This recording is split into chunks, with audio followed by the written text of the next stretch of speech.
Okay, thank you very much for a very nice introduction.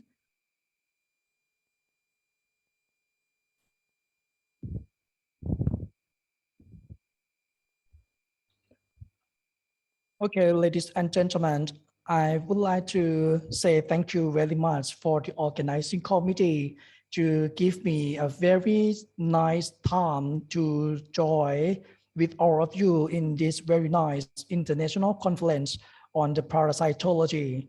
And so for today, okay, I have just only a half of hours and I would like to talk to you and share your idea and some idea to all of you about the malaria disease and the malaria research by using the in vivo model and especially in the mouse model as well. And so for in these mouse models can be used and developed or maybe applied for the vaccine and the drug development. And so I would like to give you in the outline of today that I would like to talk to you about the malaria disease and what is the importance of this one and the problem and obstruction of this malaria research and try to study in the mouse model for the malaria research as well as in the vaccine development. And so this one is the best way to control the malaria disease around the world. And so for today, I will give you the idea about the genetically modified parasite for the development of the vaccine. And as well as I will give you the detailed updated malaria vaccines nowadays. And for the last topic, I will give you about the anti-malaria drug discovery. And so for sure, I prefer to use the mouse model as well. And so I will use the genetically modified parasite for the anti-malaria drug development. And as well as I will give you the idea if you want to find the drug target for development in the drug in the future. And so as the popular nowadays about the plant extract. And so I would like to give you about the anti-malaria drug developed from the plant. And so the first one, I would like to give you about the malaria disease.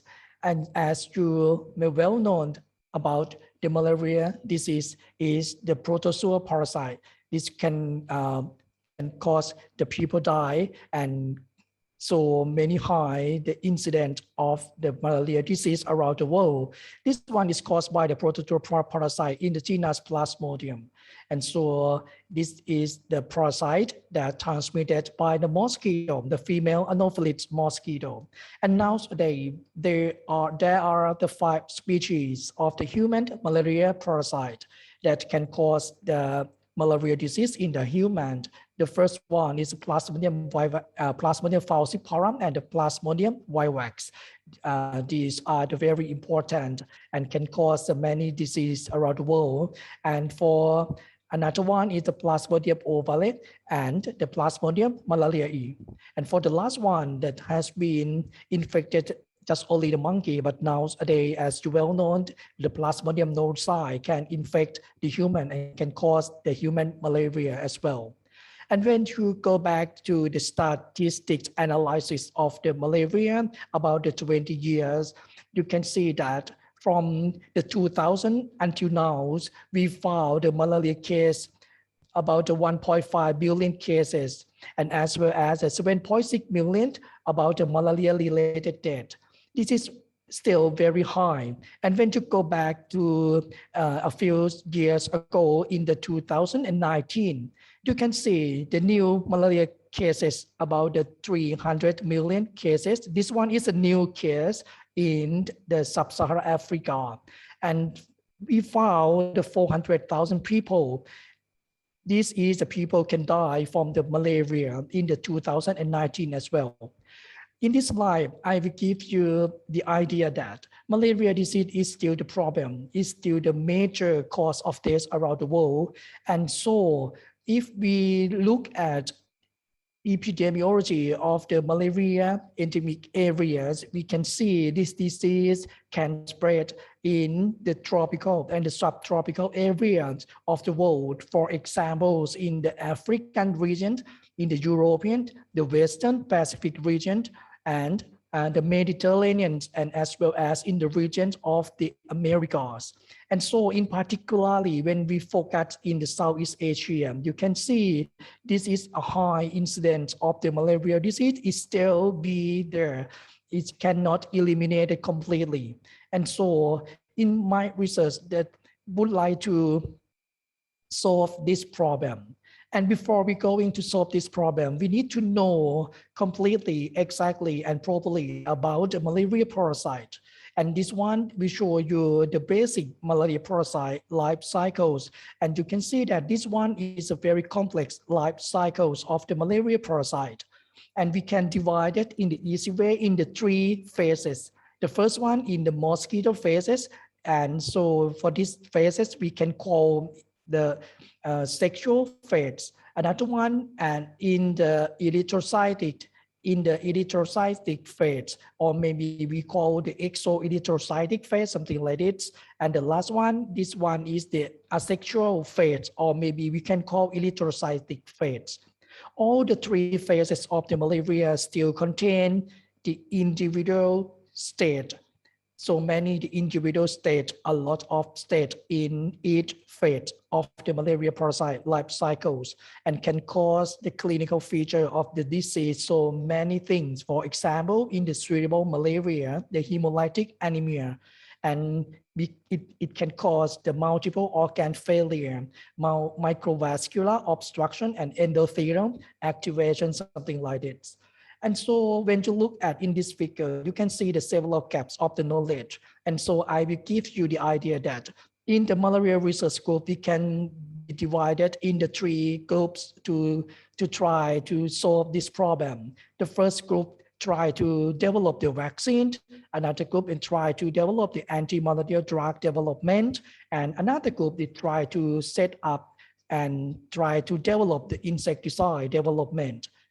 This is the 3 major groups that try to study and solve the malaria problem. And if we want to control or the elimination of the malaria disease, you can see that I will tell you that the first way that we need to control the disease, this one is the vaccine development. And another one, we need to treatment strategy. And so we need to use the anti-malarial drug, and we try to develop the new anti-malarial drug that can be eliminate the malaria parasite completely. But unfortunately, the vaccine development for the malaria is no effective the vaccine nowadays. But actually, we just go to the phase 3, but in still the phase 3 trial in the laboratory as well. And so we can say nowadays that no the effective vaccine in the world. And so the group of the research to try to develop the vaccine that's try to look at the parasite life cycle that can try to find the vaccine to block, for example, the transmission blocking vaccine, and try to block the blood state vaccine, and maybe try to block the pre-erythrocytic vaccine, something like this. And another one is the anti-malarial drug. It just remains the only one way that need to use for the eliminate malaria disease. And so this problem is that anti-malarial drug resistance. We can see the report, so many reports that has been described the anti-malarial drug resistance of the P. falciparum and the P. vivax around the world as well.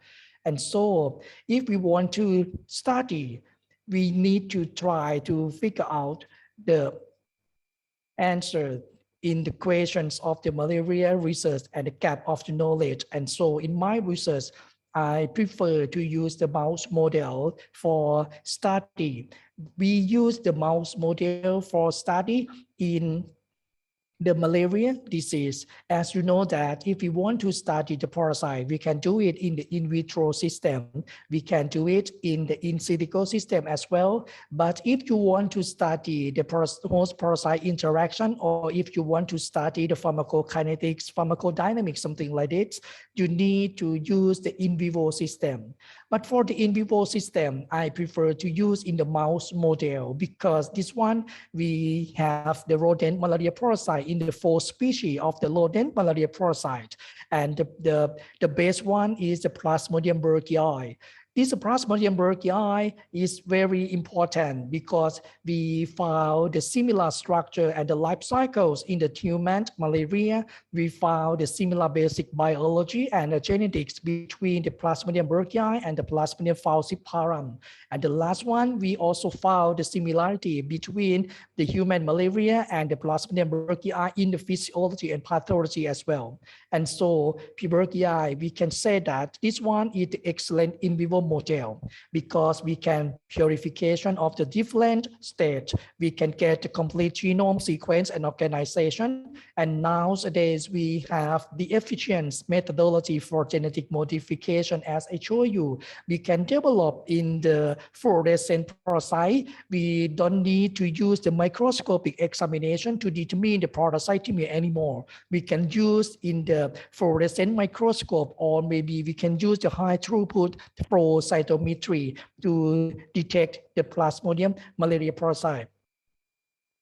And for the in vivo model, the idea to do that, if you would like to generate a vaccine, if you would like to try to discover the drug target, or maybe use anti-malarial drug screening, you can use a lot of technology. For example, the transfection technology, the piggyback transportation system, and the CRISPR-Cas9 system, as the Professor Voravuth said in this morning about the CRISPR-Cas9 is a very critical and very efficient technique to use for the genetically modified. And so in my experience, I prefer to use the stable and transient transfection because the pre-Berghei transfection, we have the technology that can show the 100% of the efficient rate to transfect to introduce some gene into the genome of the Plasmodium berghei in the mouse model. If you want to do the gene inactivation, or if you want to do the gene insertion, you can use the Plasmodium transfection by replacement technology, or maybe the insertion technology as well. And so I use this technology to study in the next step. And another one, I will give you the idea that in the Plasmodium berghei malaria transfection in the mouse model, we have the technology that we call the AMEXA nucleofector technique. This one, we just used the metrotrypsin of the Plasmodium berghei for transfection, and we just use a little bit the transfection plasmid for about up to 10 microgram of the plasmid, and so the result show 100% efficiency. And so in the 2011, we just developed the small scale transfection, and so we can use this technique for our transfection in our lab. And so if we want to use the transfection malaria parasite in the mouse model for the vaccine development, as you see in this figure, this one is a long time ago for develop the vaccine from the 1960 until nowadays in the 2019. We just study the vaccine development. And so I will give you the idea for this day about the vaccine development. We can use the vaccine for the blocking in the transmission blocking vaccine. And so if you study in this state, you can see some candidate that can use as the vaccine candidate for the transmission blocking vaccine. Another one is the anti-infection vaccine. This is a very popular one to study the vaccine candidate for the malaria. And the last one is the blood state vaccine, for example, in the MRSA antigen, or maybe in the other antigen in the red blood cell, something like this. But the critical thing and the good idea, that is the anti-infection vaccine. If we can use this vaccine, we can protect from the mosquito to transmit the parasite into the human. And so we just study the gene target that we found. This is very important for the vaccine development. We call it the UIS or UIS represent the upregulated in the infective sporozoid gene. And another one is very popular until nowadays is the CSP, the circumsporozoid protein.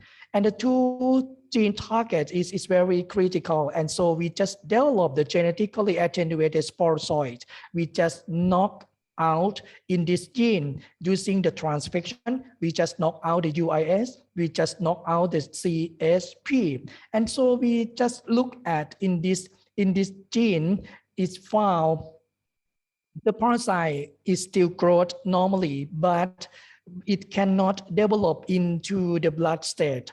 It just developed only in the liver state, and then the parasite will be clear from the human host. And so we say that this one can use for the immunization.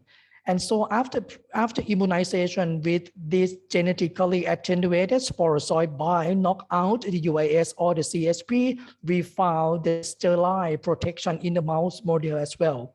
And so this is the basic research that we found that if we can knock out some of the essential gene target, we can use this parasite as the vaccine in the future.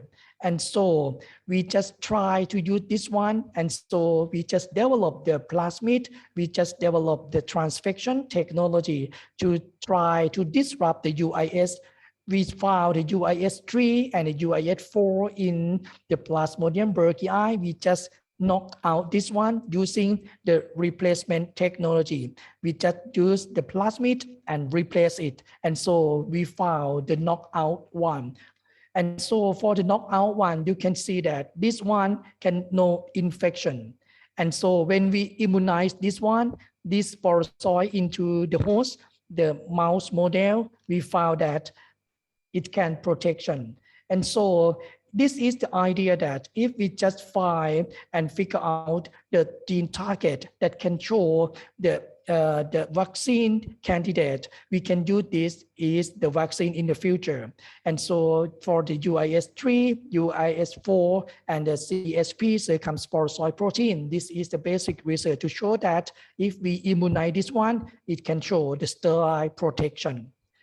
And another one, we can develop into other malaria proteins. For examples, if you would like to generate the vaccine for the Plasmodium falciparum, and you can do it in the human hosts, as well as in the Plasmodium vivax, as you well know that the Plasmodium vivax cannot be continuous culture in the laboratory. And so we cannot study in the human host as well.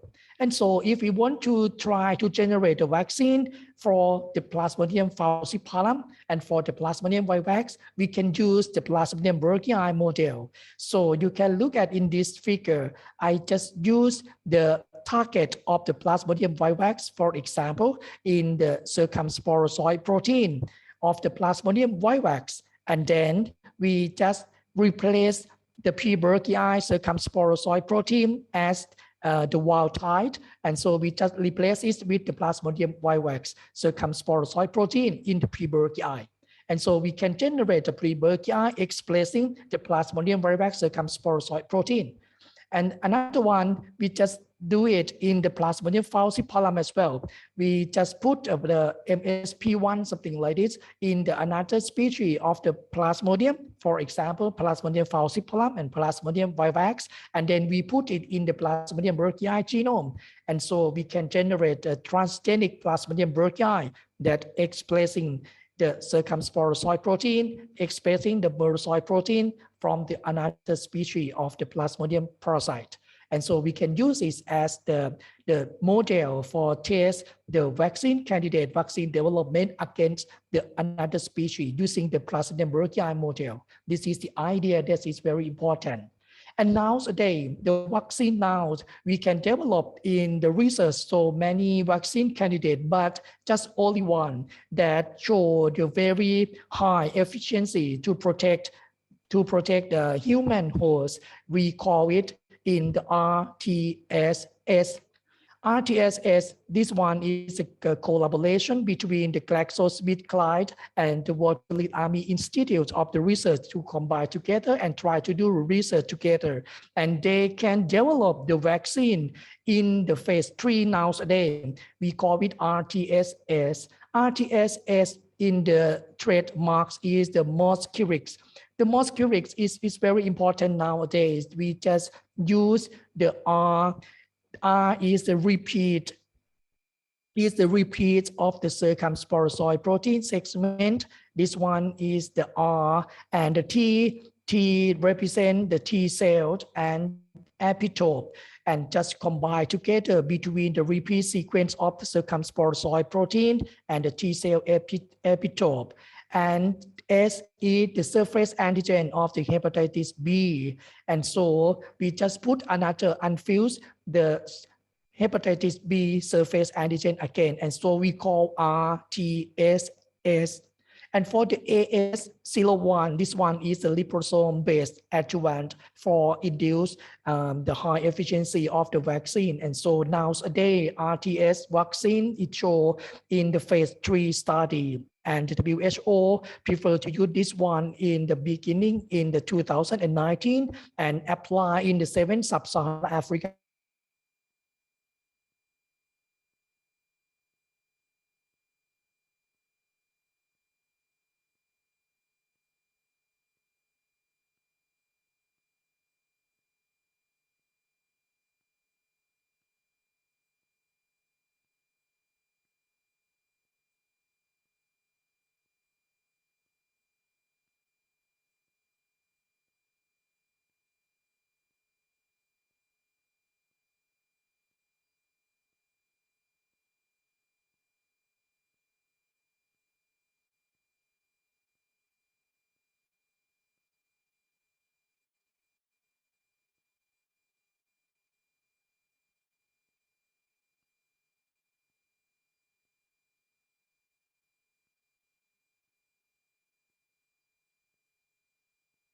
Okay, sorry.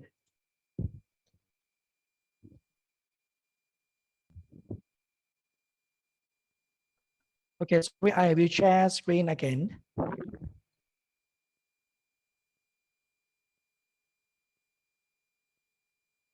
Okay. And so for the anti-malaria drug discovery, I use the same model as the BERGHEI transfection model as well, as the same as I study in the vaccine development. And for the anti-malaria drug discovery, this one, you can see that so many drug candidates that can use to kill the parasite, to kill the Plasmodium parasite. And so for the malaria disease, we always use the standard drug for treatment. For example, in the aryl amino alcohol compounds, for example, the chloroquine, something like this. And another group is antifolate compounds, for example, the pyrimethamine, the sulfadoxines. And for the best group is artemisinin compounds. And so as you well know, nowadays the WHO prefer and recommend to use the artemisinin combination therapy, to use the artemisinin drugs combination with the another drug and try to use in the endemic area. And so now we found that the anti-malarial drug resistance has been reported all around the world as well in all the groups. And in the few years ago, we just got the report that showed the artemisinin resistance, especially in the Southeast Asia. And so if we want to try to find a new drug, the strategic plan is that we need to generate a new drug against the old target. But this one is not good because when you think about the old target, and the old target can show the resistance already. And so maybe if you generate a new drug in the old target, you may get the resistance in the near future. And the best way is that you need to generate a new drug against the new target. And this is the best way to do. And so in my lab, I already use the genetically modified Plasmodium BERGHEI for drug target discovery. I just use this this model for the 5 new target of the anti-malaria drug. And so for this strategy, this one, I would like you to know that all the drug can show the resistance by the plasmodium. And so for the plasmodium generate the resistant ones, they always use the mutation of the target. And so if we need to find the new drug target, we need to search in the essential genes of the malaria parasite. This one is the best one. For example, in the Professor Wu said in this morning about the EV, I think that EV might be the good target in the future as well, if we just figure out in this target as the essential genes of the malaria parasite. And so this one is the finding of the essential genes. And what is the essential gene of the malaria parasite? You need to search in the metabolic pathways, and you need to look at this pathway that show the difference of the parasite with its host as well. And so for today, I will give you just a little bit the essential gene for the drug target. For example, in the telomerase reverse transcriptase gene, the hexotransporter gene, the fumarate hydratase genes, and the last one, the merozoite surface protein 7. And so for all the gene target, we prefer to use the transfection technology in the Plasmodium berghei. And when you look at this one, the telomerase reverse transcriptase is very important for the extension and maintenance of the telomeres to maintain the chromosome stability. As you well know that this one is very important for the parasite survival. And so we just use the transfection plasmid that try to disrupt and replace the telomerase reverse transcriptase out of the gene. And so we found that the telomerase reverse transcriptase deletion in the P. berghei, we use this one is very essential for the parasite survival. And so the parasite can grow slowly, the parasite can die after that. And so we think that the telomerase reverse transcriptase might be the drug target in the future. And if we find the telomerase inhibitor, we can use this one as the parasite treatment in the future as well. And for the hexotransporter, this is another one that we found that hexotransporter is very important for the parasite to uptake the glucose and the fructose. And so this one is important for the energy supply in the parasite growth and survival. And so we generate the plasmid to knock out the Plasmodium berghei hexotransporter. And so we get the knockout transgenic Plasmodium berghei. And we found again that hexotransporter is also important for the parasite survival as well. And I think that if you can generate the hexotransporter inhibitor, we can use it as a drug to kill the parasite in the future as well. Another one, the fumarate hydratase. This is the reversible conversion of the fumarate to malate in the tricarboxylic acid cycle. This is very important in the TCA cycle of the Plasmodium parasite. And again, we just delete the fumarate hydratase genes out of the P. berghei by generating the plasmid to knock out in this gene. And then we found the Plasmodium berghei survival is the short survival. And so we can say the fumarate hydratase is also the essential gene. And so if we just look at the fumarate hydratase inhibitor, we can use this one to kill the parasite. And the same thing for the merozoite surface protein 7. In the merozoite protein 7 deletion in the P. berghei, after I got the P. berghei transfection and knock out the MSP7, we can look at this one is affect the blood state parasite growth as well. And so for all the drug target, as I show you today, to give you the idea that if you want to set up the drug target discovery, I think the transfection and the gene knockout or maybe the gene knockdown might be the alternative ways to find that is the essential target for you to set up the drug in the future.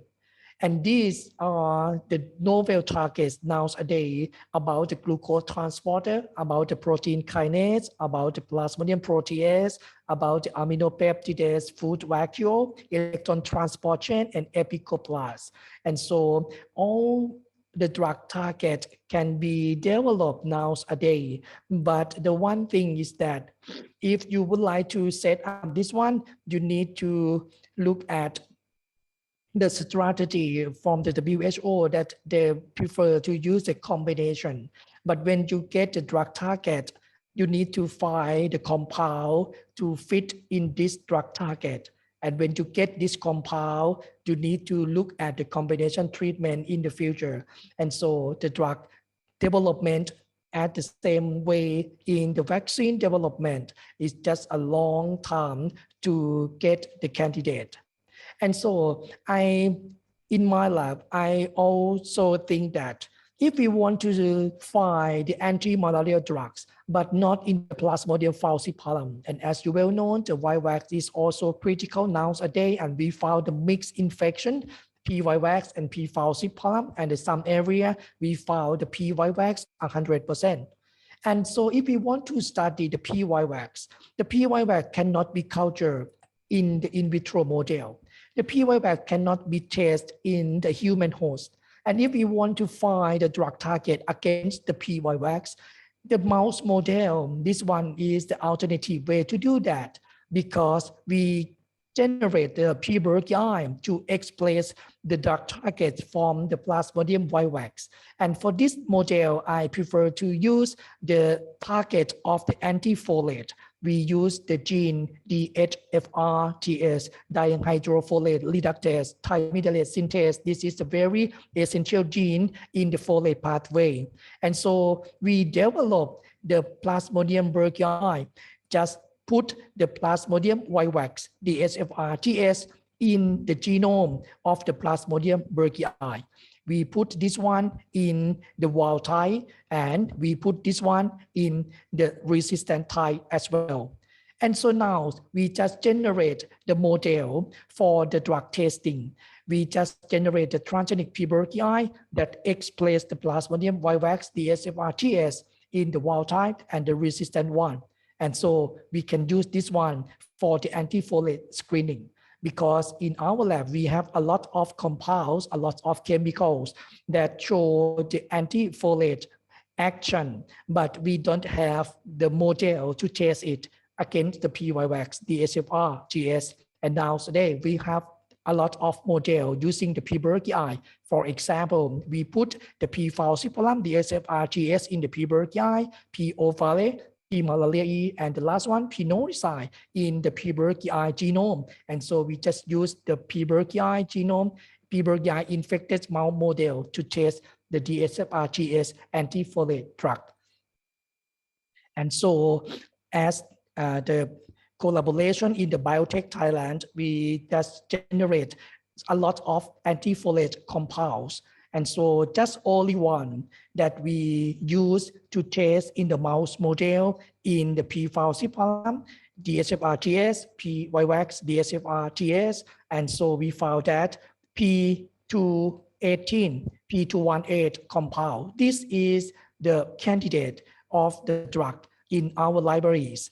This one, it shows the PF-DHFR type binding, the good bioavailability, favorable selectivity, the good safety, short half-life, and long-acting. And so when we test in the model, in our model about the P. BERGHEI transfected with the P. falciparum, DHFR-TS, in the mouse model, we found that P218 can kill the wild type, and the resistant is very good candidate. And now we just look at the P218 in the phase 1, phase 2, and phase 3. And for the last section for today, when we look at the plant molecules as the anti-malarial drugs, as you well know, the plant extract is very popular nowadays. And so we found that in the previous from the history of the plant extract against the malaria, we found the quinine from the cinchona bark. This one is very important and show the primary act on the trisont, and the quinine can inhibit the nucleic acid synthesis, the protein synthesis and glycolysis pathway of the trisont of the Plasmodium falciparum. And quinine is come from the plant. Another one, this is the artemisinin, and as you well know, this is the very good drug, good anti-malarial drug that can kill completely. And so this artemisinin is come from the Chinese Jinghao or Artemisia annua, and for the action is about the oxidative burst, something like this. And so when we look at quinine and artemisinin, this come from the plant molecules, and so we just go back to the plant extract. So a lot of plant extract nowadays, when you search in the literature review, you can see the anti-malarial from the plant extract, so many things. And the one important thing is that what is the metabolite that show the action to kill the parasite? And we found that the phenolic group is the best one, alkaloid, terpene, and another one, for example, the quinoids, the allicin, the falciparum, and phyllosine. For these are the compounds containing in the plant extract and show the very good anti-malarial drug. And so I just try to use the plant in the Thailand. The first one that we tried, Tinospora crispa, we just use this one to test in our model PBerghei in mice. Tinospora crispa in Thai we call Borapet. And so this one we showed a very interesting about it can show the anti-malarial in the dose-dependent manner, and it's just safe in the mouse model. And so we just show the prolonged survival of the PBerghei in the mouse model as well. And it can kill the PBerghei effectively. And another one we just look at in the Tinospora bioencingeride. Tinospora bioencingeride in the Thai we call the Chingcha Chali, and so we found surprising it can kill the parasite dose-dependent manner significantly, and it can show the very safe in the blood state, in the blood of the mouse as well, and as well as it show the prolong the survival time. And I would like to show you in the final presentation is that I found the one compound. It is very important. This one we call the kaempferol. The kaempferol is the acetylcholine flavonoid. It shows the very action about the antioxidant, anti-inflammation, and cardioprotection, and anti-cancer, antimicrobial, something like that. And we can find the kaempferols in a lot of fruit and the vegetables as well, as show you in this figure. So many vegetables and the food to show the kaempferol. And we found that kaempferol can show the no toxicity in the mouse model when we use up to the 2000 milligram per kilogram in the mouse model, and no mortality, no biochemical parameter change. And so from this result, we got the very good result of the kaempferol that show the significant anti-malarial in the dose-dependent manner. And we just look at the ED50, and we just try to use a combination with the artesunate.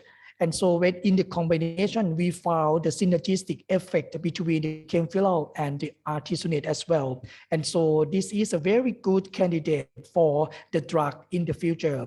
And so the next future, I would like to study in the kaempferol in the more in-depth detail of the action of mechanism.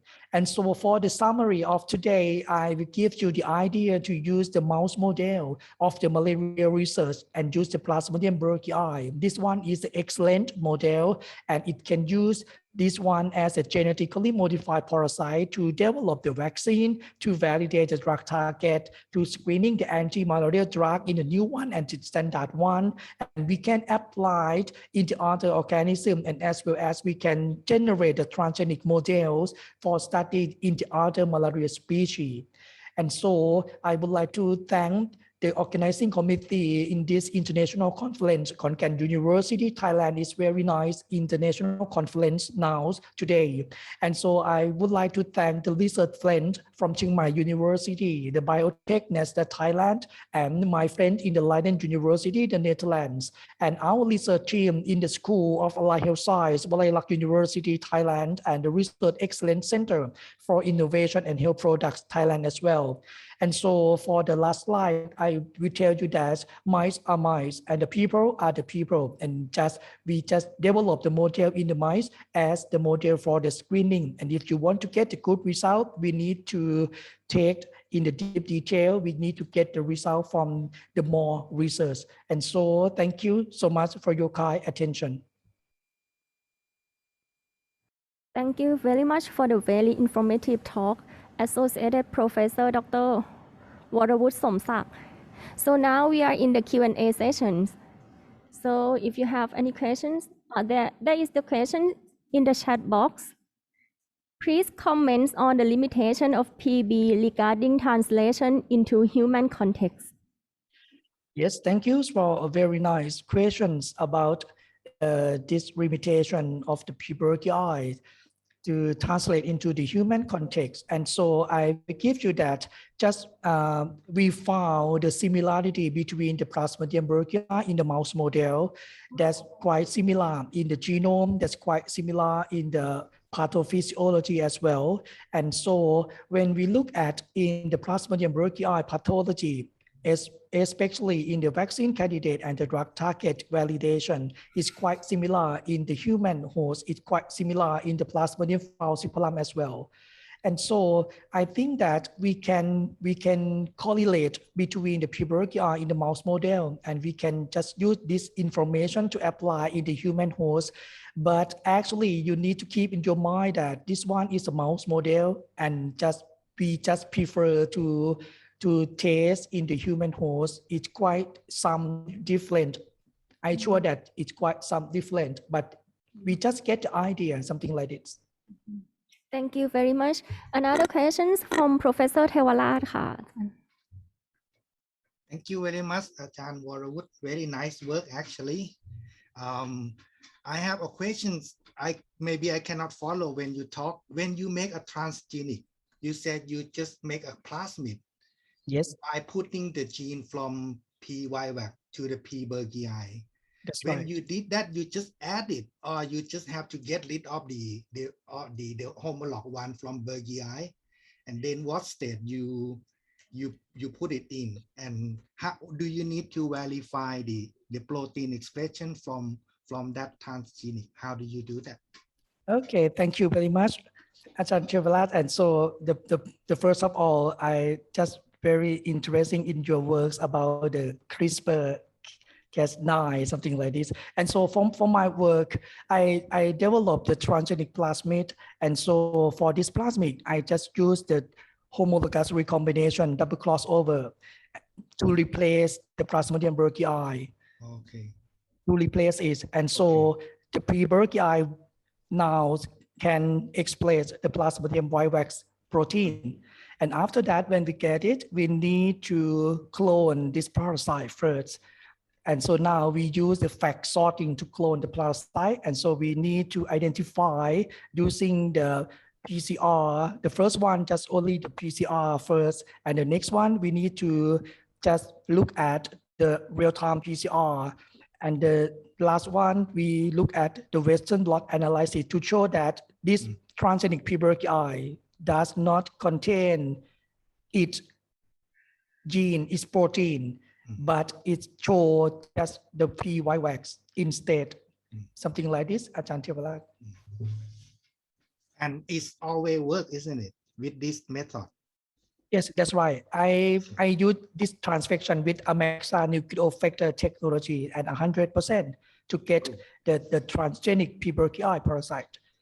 And so piggyback, as you may know that piggyback and Casper, it seemed to be better, but from my experience, I think transfection it seemed to be okay for us. Thank you. Thank you. Another question is from Professor Somchai in the chat box.